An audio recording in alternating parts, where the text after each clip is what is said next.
wanni ati rakkattee biyyaa baatee hin jiru jechuudha.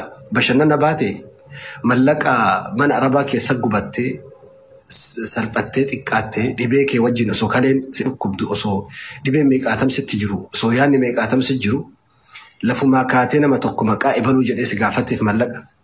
Wallahi hedduun ajaa'ibe. Keessaa tokko si hime beeki. Keessaa tokko si hime. Amma waan ajaa'ibaa isinitti himaa. Tokko ka maqaa Ibsaa Hasan yookiin Qilleensa Nasrii Bobbise jedhee banatee Facebook irratti hedduu maqaa adda addaatiin shamarran keenyarraa yookiin dhiira garii irraa birrii nyaataa ture. Lakkoofsa isaa argadhee itti dawwale itti bilbilee ture waan ajaa'ibaa. Itti bilbileeti yaa aboo ragaa hedduullee harkaa qaba. Nama hedduu wajjinillee haasoftee jirta.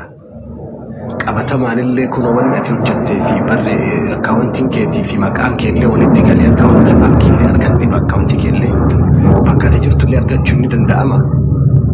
Maaluma taatee maqaa ani Ibsaa Hasan jedhan sun ana maqaa kiyyaan maal taatee mallaqa ijoollee irraa nyaattaa jedhee gaafadhe. Yoo maal jedhee naa deebise isinitti fakkaatame. Isinitti akka isin tilmaamtanitti maal jedhee naa deebise fakkaatama namni kun.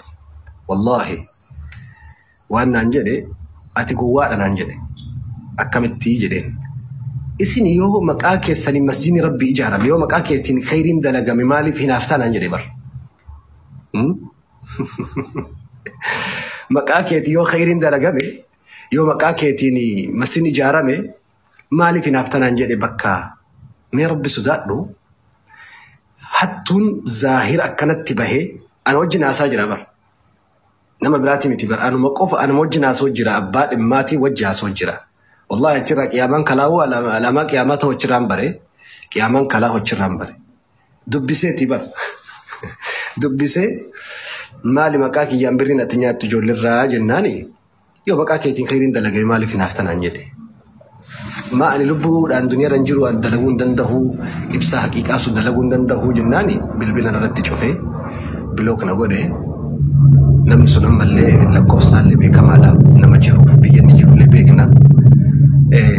Yoo ati nama tokko rakkina isaa hanqina isaa biyya kamuu keessa taa'ee Baale keessa jallataan jira, Arsii keenya keessa jallataan jira, Jimmaa keenya keessa jallataan jira, Wallaggaa keenya keessa jallataan jira. Akkuma muka hunda keessaa mukni jallataan biqilu, akkuma muka keessaa qottuun baatee muka fixxee nama hunda keessa ganda hunda keessa amantii kamuu keessa ka fakkaatee dalagu jira. Ka Jimmaa fakkaatee ka Jimmaan hin beekne Jimma irraa bakka waan Jimma bakka buufattetti ka Wallaggaan hin beekne ka Boorana hin beekne ka Arsii hin beekne ka Walloon quba hin qabnetu dubbata. Maaliif dubbii tana kaase osoo nama san ol baafnee kan irraa dubbannu taate namni sun maqaa Ustaad Anas Muhammadiin illee isin dura nyaataa ture. Gandummaadhaan nama kanarra duulu jirtaa jedhee namni ammoo tana dhimma birootti achi tarkaanfataa ko'omatti miidhamu wayya uummata miidhurra ko'oma miidhamu wayya. Garuu akkaawuntiin tiktookii kiyyaa isa kana akkaawuntii kana malee kan biraan qabu akkaawuntiin 51 kiyyaa miti.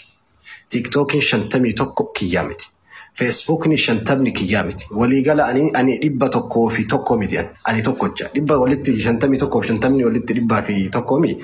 Ani 100 fi 1 miti ani tokkocha.